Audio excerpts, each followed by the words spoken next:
రాము and ఆ తర్వాత మా ఉప్పెన డైరెక్టర్ బుచ్చిబాబు గారు మాట్లాడతారు. గుడ్ ఈవినింగ్ అండి. గుడ్ ఈవినింగ్ అందరికీ. అలానే వేదిక ముందున్న అల్లు అర్జున్ గారి ఫ్యాన్స్ అందరికీ,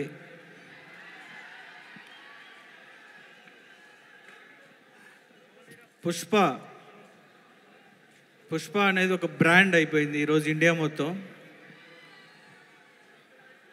యాక్చువల్గా ఇందాక రాజమౌళి గారు చెప్తున్నారు, పుష్ప అనే దానికి ఫంక్షన్ అవసరం లేదు, ఆల్రెడీ జనాలందరూ పండగ చేసుకోవడం స్టార్ట్ చేశారు ఆల్రెడీ.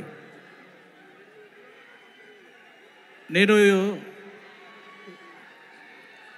మామూలుగా ఒక విషయం చెప్పాలనుకున్నా.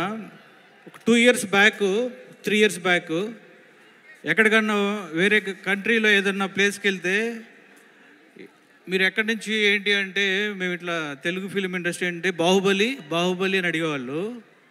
ఈ 1 year నుంచి తెలుగు ఇండస్ట్రీ ఎక్కడి నుంచి అంటే పుష్ప అని అంటున్నారు.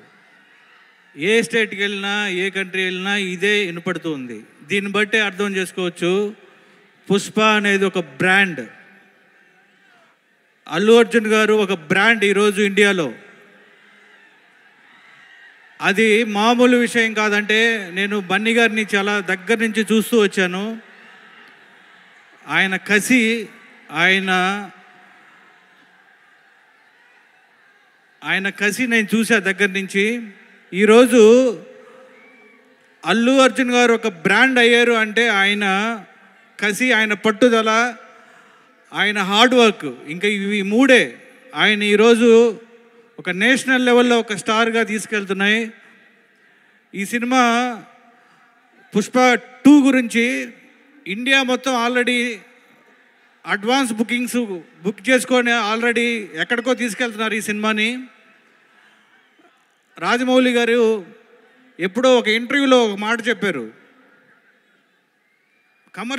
సుకుమార్ గారు కమర్షియల్ సినిమా తీస్తే అది మామూలుగా ఉండదు. నాకు ఏదన్నా డైరెక్టర్ నుంచి మీరు ఏదన్నా పోటీ ఎక్స్పెక్ట్ చేస్తున్నారా, ఏదో ఒక సమ్ ఇన్సిడెంట్, ఏదో ఒక ర్యాండమ్ క్వశ్చన్లో ఆయన చెప్పారు, సుకుమార్ గారు ఒక మాస్ కమర్షియల్ సినిమా తీస్తే అది మామూలుగా ఉండదు అని. అదే పుష్ప 2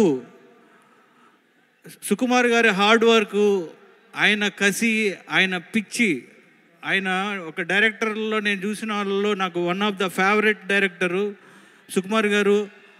ఆయన కసిని, ఆయన పిచ్చి నేను దగ్గర నుంచి చూశాను. ఒక సినిమా అంటే ఇంత ప్రేమ, ఆయన ఇప్పుడు ఎవరు అడుగుతున్నారు ఏంటి సార్, నాట్ సాటిస్ఫైడ్. ఆయన మామూలు కాదు ఇది.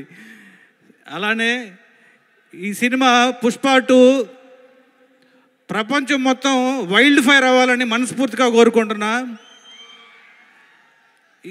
మైత్రి మూవీ మేకర్స్, మా హోమ్ బ్యానరు మైత్రి, నవీన్ గారు, రవి గారు, అలానే చెర్రీ గారు, అందరికీ ఈ cinema biggest block buster of India అవ్వాలని మనస్ఫూర్తిగా కోరుకుంటూ థ్యాంక్ యూ వెరీ మచ్.